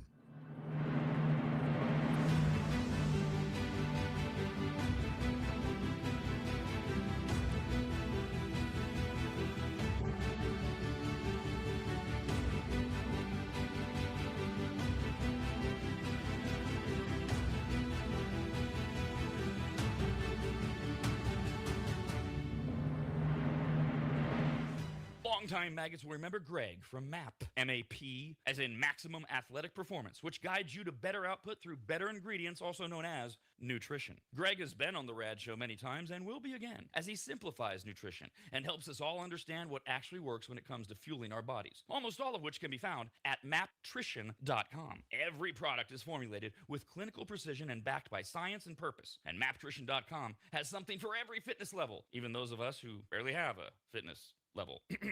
With nearly 20 years as a nutritionist and a specialization in sports nutrition, Greg works with athletes and everyday individuals to optimize performance, energy, and overall health through smarter fueling strategies, all of which starts at maptrition.com. At the very least, we should all be taking daily multivitamins, and Greg has his formulated for exactly what a man or woman's body needs. Protein is in, but maybe instead of getting yours from mac and cheese with extra protein, you get it from maptrition.com. And of course, all things workout, training, and exercise are available as well. From pre-workout to creatine and other muscle builders to recovery supplements and more, all at maptrition.com. From morning breakfast essentials to post-workout recovery and everything in between, maptrition.com's full range of supplements, proteins, and wellness products are built to power your journey from start to finish. Check out all the products and find what's right for you and order it shipped to you all at maptrition.com. That's maptrition.com.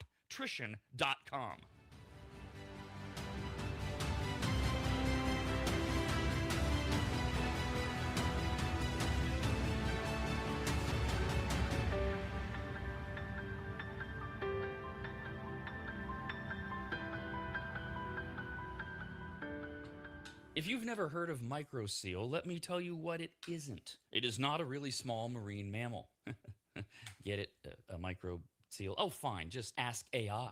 AI describes microseal this way with a bunch of AI words. Microseal is a premium, eco-friendly, and biodegradable fabric protection spray that penetrates deep into fibers to provide permanent stain, soil, and sun fade resistance for rugs, furniture, and delicate fabrics. It uses nanotechno blah blah blah and blue blue blue blue blue. What AI is trying to say is that microseal is non-toxic, non-allergenic, safe for pets and children, and although AI doesn't say this, it should, you need to contact a longtime maggot Joel from AdvantageSteam.com right now to get him to apply microseal for you. You can even make appointments online at AdvantageSteam.com. We've had microseal for years at Williams Manor, and it treats a lot more than carpets. Microseal protects virtually all fibrous materials, including wool, cotton, silk, suede, leather, and synthetic fabrics. It protects upholstery, carpets, rugs, draperies, and clothing, including wedding dresses. And ladies, you're going to need what? 3 or 4 of those in your lifetime. And it protects against stains, moisture, and UV degradation without changing the texture. Also, if you're an interior designer, Joel has a special program just for you, and all you have to do is say the password, which is what?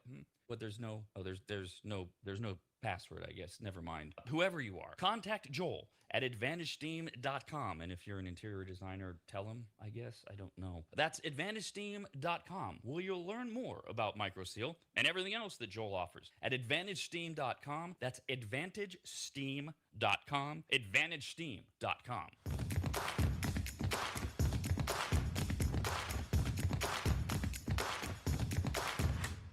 This is the Rob and Steve Sports Show. Call the show at 888-587-5355 or email the show at ras@theradnetwork.com. All right, updates on a couple things that we were talking about. Steve, I'm only mentioning this because you texted me. I saw the story while we were talking. What's the big deal that Draymond Green has signed with the Warriors? My understanding is this is just the contract he opted out of to give him room to make a trade, which they didn't. So he came back like we knew he would. Why is this such news? What am I missing? But it's a 1-year contract. If you're going to opt out of it and go, you're either asking for more money or aren't you asking for more years? The reason that it caught my eye was it was a 1-year deal, not a 2-year or a 3-year deal or anything like that, which I found a little bit interesting. And if I'm Draymond right now, LeBron didn't join our team. And I'm hoping this is where he's going. Look, I'm going to continue playing on 1-year contracts the rest of my NBA career until I decide to move into the booth. Like him or dislike him, I think he does a great job because he's honest. Yeah. He says what he feels. He isn't afraid of hurting others' their feelings or anything. He is very truthful in his way. of what he's saying. So I'm hoping he moves to the booth sooner than later now, and he's realizing it. So I just the 1 year deal is like, look, start looking into your career after the NBA because I think you're going to be outstanding with that. I already love what you do, like him or not. I love what he does, and I hope that he starts moving in that direction. None of the guys that as I understand it, are even close to walking away, and you don't want to screw up the chemistry of the existing thing. But Draymond would be great on the whatever they're calling it these days, the Inside the NBA Mhm. studio show, the best show in all of sports. That's not an actual, that's a pregame or a studio show, I guess is what they call it. He would like if Shaq said, "I'm too busy with everything else." Throw Draymond in there, that type of show. Oh, he would excel. He would do so well. And I hate ESPN studio show. Go out now, offer Oh, Draymond some money, bring him in. You would actually get me to start watching it a little bit. I think you got, one or two others you need to replace. But if I'm ESPN, I agree. The studio show, I don't want to listen to him be a color man during a game. Put him in the studio show. ESPN's is terrible. Let him go there. by the way, Draymond's 1 year deal does not include a no trade clause, according to reports. We were talking about Ohio State, and they signed this deal with J.P. Morgan Chase, Patch. Oh, biggest thing ever. Well, that didn't take long. Notre Dame has reached a multi-year deal with SoFi. Oh, good, because SoFi's name isn't on enough yet.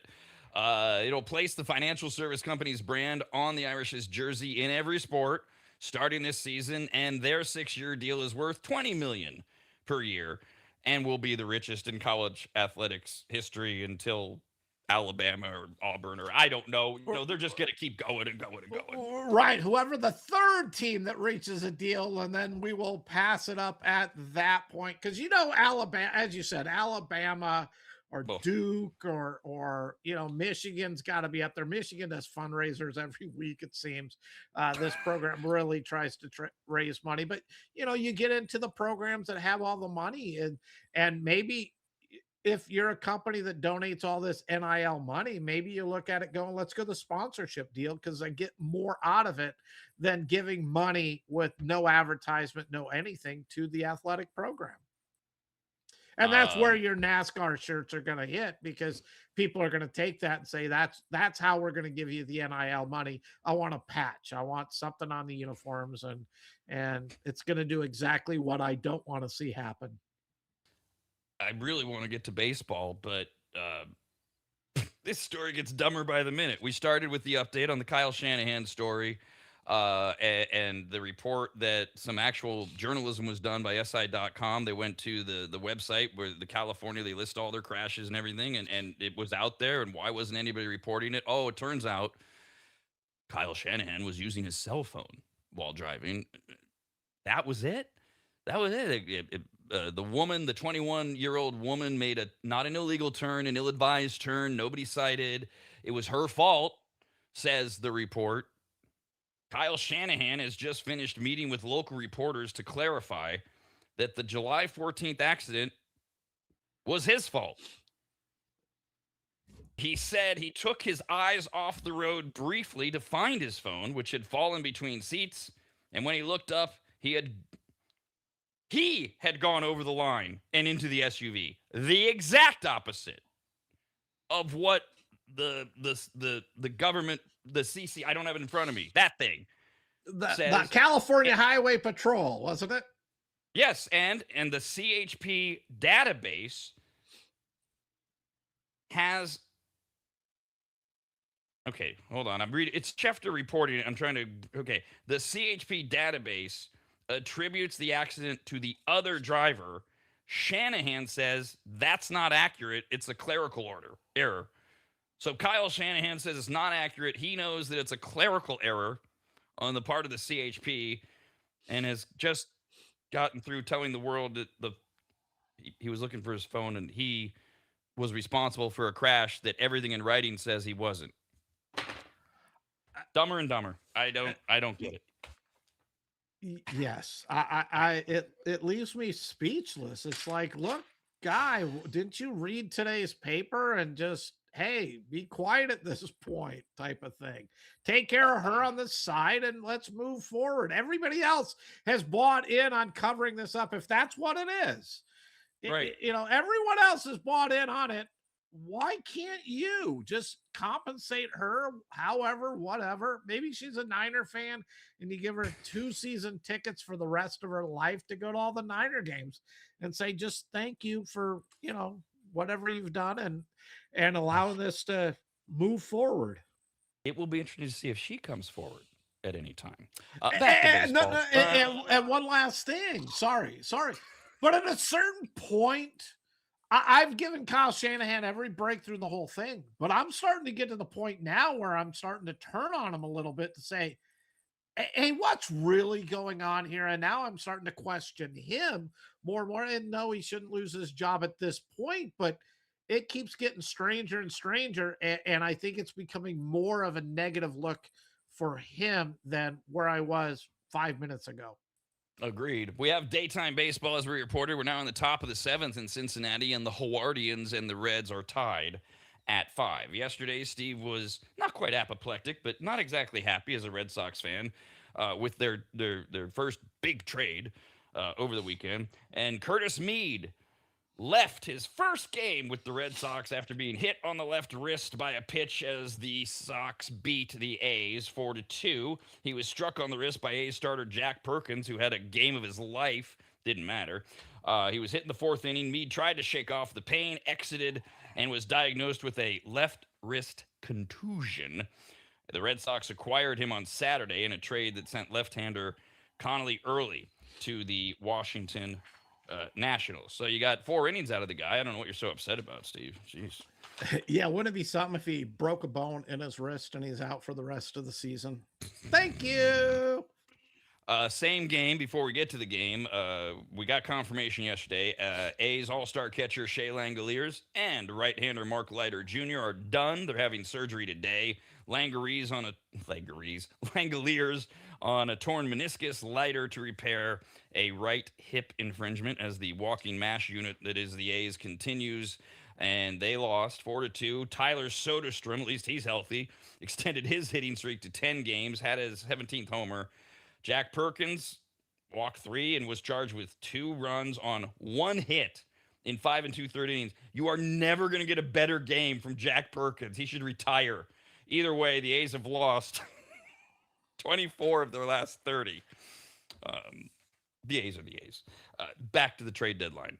The A's, by the way, do not look like anything. Not sellers, not buyers. They're just kind of like riding this out, figuring out what they're going to do. But your Boston Red Sox, Steve, if you would have told us back in May that we would be talking at the end of July about them not only being contenders, but deep into it, we would be like, have you seen what you're doing? Now, a couple of rumors, the Red Sox. Now, I don't know if you would agree with this interpretation by Ken Rosenthal. He writes, the Red Sox added a badly needed right-handed hitter over the weekend in Curtis Mead. I don't think you had the same opinion, or did you? No. Okay. I'm and Curtis Mead isn't an awful acquisition. I just think that Connolly Early being a young talent and how every team's looking for starting pitching, controllable pitching. What is he, 23 years old? I think it is. You could have got more than what I view as a utility infielder who has had a pretty good first, 3 months of the season. Is it? Rosenthal is reporting that the Red Sox want to add a badly needed right-hander by making a blockbuster deal for a shortstop. Problem is, shortstops are kind of thin because everybody's got an amazing one, but they don't want to get rid of them. A lot of the Nationals will listen about C.J. Abrams. Many believe Washington will keep him. Zach Neto of the Angels has been mentioned in the rumor mill, and he's under team control for 3 more seasons. Who knows where Artie Moreno's head is on that. There is also a rumor that the Red Sox are looking at picking up Jeremy Pena from the Houston Astros. An upgrade on defense, give him the lineup a much right-handed bat under team control for 1 more season. You like any of that? No, because Trevor Story is what, starting his rehab, supposed to be back the middle of August. Yeah, you've committed X amount of money to him. Last year, he finally had a good year. This year, he's been hurt. Where's he going to go after you gave him all of that money? Is he going to go to second? Oh, nope. That's going to be Curtis Mead, who you just gave away Connolly early. Is he going to go to third? Nope. That's Durbin, who you traded away Kyle Harrison for, and I believe it was Drohan. So, where's he fully going to fit? And by the way, your top prospect in your minor league system, who's a top 7 prospect in all of baseball, is a shortstop who has now been Mm. promoted up to AAA. So if you're going to go and trade away for this shortstop for 2 weeks until Trevor Story comes back, why are you? And it's going to cost you a lot of money. It doesn't make sense to me in any way, which is where the timing of your winning streaks, and you could say May, shoot, I'll tell you what, June 26th, the Red Sox were in serious sell mode at that point. It's only been the last month that they've played good baseball, and now they're becoming the biggest buyers on the market for a team that for their first 70 games sucked. Again, little things that just don't make that much sense to me. All accurate, but they're only 7 games back in the East. More importantly, if the season ended today, you'd have 3 playoff teams from the American League East. Right now, today, obviously, the Rays would win the division. The Yankees are your first wild card. Your Sox are second, 2 games up on the Guardians and the Twins and the Astros. The Mariners are 2 back. Orioles are 2 back. I mean, the Sox are there. They're in it. They're going to play again tonight in West Sacramento, and the Red Sox are throwing Jake Bennett at Gage Jump, who has morphed in the wrong way over these last few starts. Yeah, the Sox are right there. They're one of 6 teams in the AL above 500, and they're sitting at only 5 games above 500 at this point. Bennett has been a pleasant surprise, which is where I think the early availability, being able to move him, I just wish they would have gotten a little bit more for him.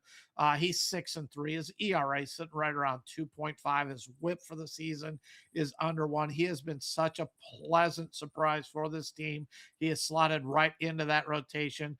Gage Jump, promising young pitcher. Don't get too discouraged on him.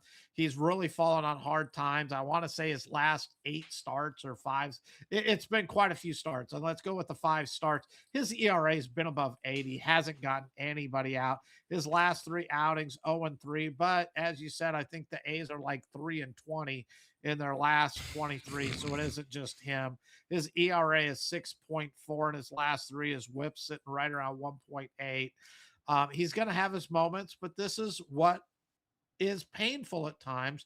He's learning at the major league level. This is going to make him, if he can get out the other end, it's going to make him a better pitcher long term for the A's at learning how to get by when your team is really struggling. And the A's need to be sellers. They have so much prospect and promise in their position players. They need to move a little because none of that's going to do anything for you in the future if you have 0 pitching. So it's not the right time to go after pitching, but this might be where you want to go after minor league pitching as these teams are moving, looking for major league ready players and position players for some of those strong arms in the minor leagues. The teams that are rebuilding that need, some position players. The Mariners are loaded with pitching. Maybe they need to go look at Seattle or a team like that to go raid that minor league system to get some pitching ready to go by 2028. As we mentioned earlier, we're in one of those spots in baseball where every game matters. With the trade deadline being Monday, a game or a series can alter many teams' approach and where they are. And then, never mind injuries, also. And the magician, Pittsburgh Pirates rookie outfielder Esmerlin Valdez, like Merlin the magician, get it? That's not my name. That's they gave it to him. Was removed last night from their 3-2 win over Arizona after being hit in the left hand by a pitch in the fourth. He's got 14 homers and limited playing time this season. Took a 92-mile-an-hour fastball from Merrill Kelly that smacked into the area around his left wrist. He winced in pain and slowly walked towards the Pittsburgh dugout. He's one of these wonder kids with O'Neal Cruz and Connor Griffin and all of these Skeens that the Pirates have. And the Pirates are right there. They need all their players. And he's been an impact player, the magician has. Yes, he has. And the latest update I saw, he is listed as day to day. They're waiting for the swelling to go down a little bit so they can fully evaluate him. Really hope nothing bad with him. Another great young player for the Pirates. They won in extra innings last night against the D-backs. They got Fod going for Arizona, who in his last outing was a really good pitcher. He threw the ball well. He's sitting at 5-1 for the D-backs. He's part of the reason that Arizona is hanging in there a distant second behind the Dodgers. And Bubba Chandler, live arm, learning at the major league level, has not been as good for the Pirates tonight. He's 3-7 on the season. His ERA is, his whip is 1.43, so puts a lot of base runners on base. But they're putting him through this because they need the live arm, and he's going to figure it out, hopefully. But Fod, 3-0 in his last 3 starts, an ERA of 3.3. He's been holding this staff together. Merrill Kelly's been throwing a lot better. So, but the Padres, right on the D-backs' heels, they are playing good baseball right now as well. Oh, forget the Padres. God, you drive me nuts. The Padres, forget it. We were talking yesterday. The entire league is on hold for the Detroit Tigers. That's not just me saying it. Again, all the major league reporters are saying there's starting pitching out there. Robbie Ray, Kevin Gausman, Freddie Peralta, we talked about him earlier, Clay Holmes. Reporting is everybody's waiting. What are the Tigers going to do? And we talked yesterday. They've got this favorable schedule. They had the Orioles yesterday, and they lost. The Tigers lost 8-5. That's its 3rd straight loss. They're now 7 games under 500. Trade deadline is Monday. What are they going to do? Rival executives remain uncertain, according to reporting, about what the Tigers will do before the deadline. And they see the logic.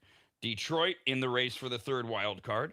And if the Tigers, thin in pitching prospects, decide to trade Skubal, the decision will reflect the team's current reality. And again, these are other executives saying, I don't know if I'd want to deal with that fan base, which we've talked about.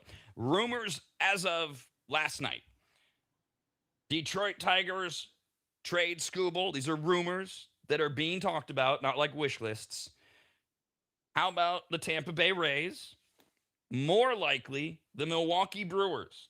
Put them with Miz. This is the time to push. According to Jeff Passan, the Brewers are aware of it, and they are looking at a package of Logan Henderson, Josh Adamczyk, and Ricky Monies for Tariq Skubal. I don't know if that's a good deal because I don't know any of those people, quite honestly. Oh, I know Henderson.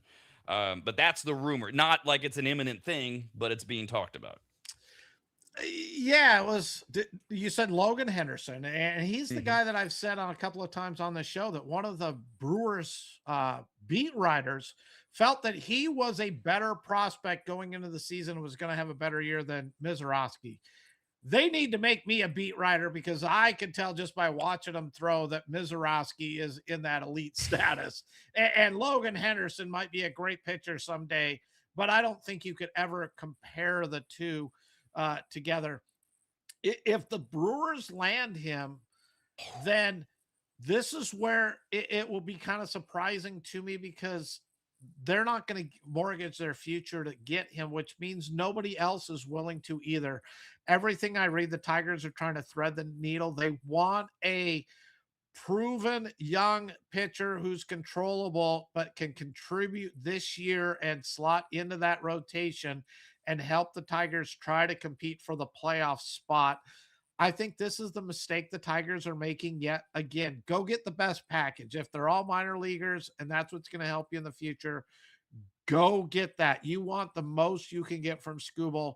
Don't be trying to get the best of both worlds because history has shown when you're trying to get the best of both worlds, you usually end up, holding an empty plate or whatever type of thing. And that's why I don't put the Brewers in it. I'd love to see him go there. I would Skubal and Mizorowski back-to-back days. I'm sorry, even the Dodgers are going to have a tough time facing that in any series when you're going to say, look, I know I'm getting 4 starts out of those 2 in a 7-game series. good luck trying to, you have to beat one of them one game. Even if you win every game, neither one else goes. You got to beat one of those two pitchers in at least one game to win the series. It'd be great to see. I don't have the confidence Milwaukee will go there. I mentioned earlier that we had a couple of specific teams that are being mentioned about Mason Miller of the Padres. One of them is that the White Sox they're trying, they're looking at it. The other team, according to reporting, are the Brewers. It would be one or the other. You wouldn't get Scooble and Mason Miller allegedly. This is Paul Hembedikis. I don't know him, but he's of ESPN reporting. The Brewers are working on a package that, again, we go back to the name of Josh Adamszewski, Braylon Payne, Bishop Letson, Sal Frelick, all sent to the Padres for Mason Miller. Look, we've said from the beginning, whoever gets Scooble, instantly improved. Whoever gets Mason Miller, if he's really on the block, instantly improved. Either one of these deals would be huge for the Brewers, or they do nothing. I as much as I say I can't see Scooble, I can't see Mason Miller even more than that. I mean, we have Devin Williams becoming the best reliever in baseball. They trade him away. Josh Hader, who's still one of the best closers in baseball, we trade him away. Why would the Brewers change course and say suddenly now we're going to trade our prospects for Mason Miller because he's controlled for 3 years, unless they take kind of the Padres standpoint of, look, we can give these players up, and I don't remember who all you said, and we can trade him in a year or 2 years and get back a bigger haul than really what we traded for him at that time. But you run the risk of injury. Mason Miller suddenly, blows out his shoulder or his elbow, and now you got nothing from him because he is a relief pitcher who, as much as everybody wants that, relief pitchers are too inconsistent year in and year out to pay a high price for. By the way, you're reminding me, we were talking earlier about the A's losing to the Red Sox last night, 4-2, and the Sox brought in Aroldis Chapman to close out the game. He's still one of my favorite pitchers to watch. He's so talented and throws so hard. I almost texted you, and I wanted to wait to see what would happen because nothing happened. But I don't know if you were watching the end of the game. The Red Sox were like trying to give the A's the game. The two fielding errors that like little league stuff. And Chapman said, "Fine, I'll take care of it," and just blew heat with like 2 runners on.